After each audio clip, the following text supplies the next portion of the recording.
Day 18, Tell Your Story. Hi again, and welcome to Day 18 of Heal Your Trauma, Mama. Over the course of these 30 days, my hope is for you to become more aware of yourself and the strength that you have in motherhood. I hope this allows you the time to look deeper and heal so that you can be more present and look at motherhood in a whole new way. One of the most therapeutic parts of my healing journey has been telling my story.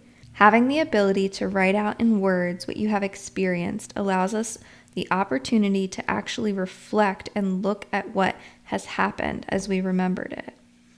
Getting it out in a logical order places a documentation that you can look back on and fine-tune parts that may have been originally overlooked.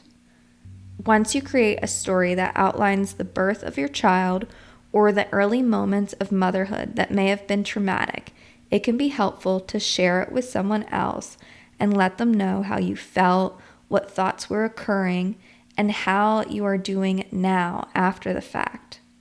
Releasing it even just to a journal with pen to paper can allow the difficult parts to be less of a burden in your mind and let go of some of the weight that you're carrying. Take time with telling your story and know that it doesn't have to be perfect and you don't have to share it with others if you don't want to. My grandmother said there are 4 words that can change you and others, and those are, tell me your story. There is something so personal and intimate when we open up and let others hear our side or listen to what we have experienced. There's something special about recalling a situation and asking how we felt about it rather than having others give us their perspective on what it might have been like for them. The amazing thing about birth is that even though so many of us have been through the process, each of us have our own unique story to be told. Hearing other people's stories gives us the ability to relate and feel connected through specific details. Maybe things didn't go exactly the same, but bits and pieces may have been similar, and we can place ourselves in their situation or possibly see things in a different way, which helps us to internalize and process what occurred from a whole new perspective. Now that we have been spending a few days learning how to heal our trauma and making progress on becoming more aware of our thoughts and actions, try spending a few minutes to write out your birth story or the few months following the birth of your child. What was it like? Who was with you? How did you feel?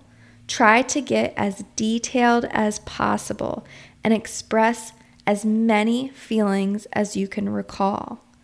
What time of day was it? When did you feel joy?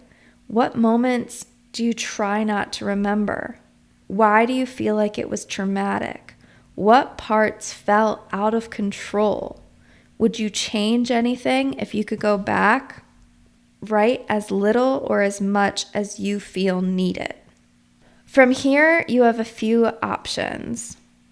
You can take the paper you wrote your story on and keep it safe somewhere for no one to see. You can burn it and guarantee no one will ever read it. Or you can tell your story. Share it with someone close. Read it to them and talk about it. Share it in a group that you're a part of or somewhere on social media. Be as elaborate and bold as you'd like and see how things shift for you. See how many people can relate to what happened to you and see how supportive and comforting it can be to release it to others. There really is a ripple effect that tends to happen when we share our stories and express our side of what has happened in our life. You may think it's not even that huge of a story, but even a few small words have the ability to make an impact on those around you and can be so rewarding for yourself as well. So go out there and share your story and connect with others over the details of every moment. This concludes day 18 of our 30 days to heal your trauma, mama. Please continue on to day 19 and follow along on the journey and know that it is absolutely possible to heal from the trauma that may be present in your life at this moment, and you deserve it. If this is something that has been helpful, please share it with others, tag us on Instagram, message me directly, share what you liked about the episode, and interact with us along the way. Thank you, mamas.